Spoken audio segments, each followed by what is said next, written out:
আসসালামু আলাইকুম। স্ক্রিনে যে ভিডিওটা এখন দেখতেছেন না,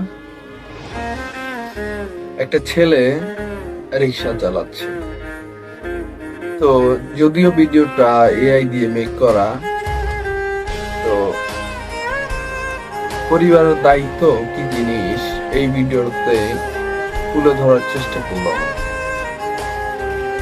তো যখন নিজের কাছে পরিবারের দায়িত্ব এসে পড়ে, তখন একটা ছোট ছেলেও দায়িত্বশীল হয়ে যায়। তো ভিডিওটা কেমন লাগছে আপনার কাছে, এবং আপনার কাছের কেউ থাকলে এরকম মেনশন দিবেন তাকে। আর এরকম ভিডিও পেতে অবশ্যই আমাদের চ্যানেলটাকে সাবস্ক্রাইব করে রাখবেন এবং ফেসবুক পেজকে ফলো করবেন।